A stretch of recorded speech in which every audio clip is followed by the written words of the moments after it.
प्रतिबंध जेरबंद आपल्या सेवेत मुख्य संपादक संजय तांबे। नाशिक जिल्ह्यातील जमीन वादातून वृद्ध व्यक्तीला जाळण्याची घटना घडली आहे। नाशिक जिल्ह्यातील निफाड तालुक्यात थडीसारोळे गावात जमीन मालकीवरून वाद विकोपाला गेल्यामुळे एका 80 वर्षीय व्यक्तीला जाळण्याची दुर्दैवी घटना घडली आहे। कच्चेश्वर नागरे यांना त्याच्या सख्या भावांनी आणि कुटुंबियांनी मिळून डिझेल टाकून जाळले। या घटनेत कच्चेश्वर नागरे 95% भाजले होते आणि उपचारादरम्यान त्यांचा मृत्यू झाला। अधिक माहिती अशी की नागरे बंधूंमध्ये शेतातील वडिलोपार्जित विहिरीवरून वाद सुरू होता।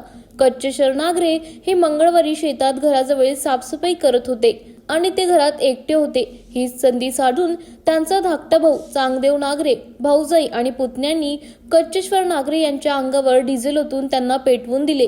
आगीच्या ज्वालांनी वेढल्यानंतर कच्चेश्वर नागरे वाचण्यासाठी सैराभैर पळायला लागले। त्यांचा आवाज ऐकून कच्चेश्वर नागरे यांचे कुटुंबीय धावत आले। तोपर्यंत चांगदेव नागरे आणि त्यांचे कुटुंब तिथून पसार झाले होते। काय नेमकी घटना घडली? निफाड तालुक्यातील सारोळे थडी या गावातील नांदूर मधमेश्वर शिवारात कच्चेश्वर महादेव नागरे आणि चांगदेव महादेव नागरे यांच्यात शेतीच्या वादातून 7-8 वर्षापासून वाद सुरू होता। पण माझे वडील कच्चेश्वर महादेव नागरे आणि आई जिजाबाई नागरे हे दोघेच वयोवृद्ध असल्याने एकटेच राहत होते।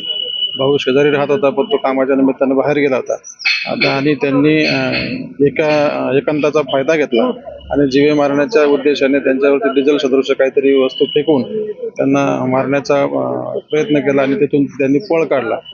आता ह्या घटनेला 24 तास पूर्ण झालेले आहे, परंतु अजूनही त्यांना पकडलेलं नाहीये। आमच्या नातेवाईकांच्या अग्रेसिव्हपणामुळे आम्ही आता जोपर्यंत आरोपींना अटक होत नाही तोपर्यंत आम्ही अंत्यविधी करणार नाही अशी भूमिका आम्ही घेतलेली आहे। कच्चेश्वर नागरे यांना तात्काळ जिल्हा रुग्णालयात दाखल करण्यात आले होते, परंतु 95% भाजल्यामुळे त्यांचा उपचारादरम्यानच मृत्यू झाला। या प्रकरणी अधिक चौकशी सुरू असून आरोपींच्या अटकेसाठी पोलीस शोध मोहीम राबवत आहेत।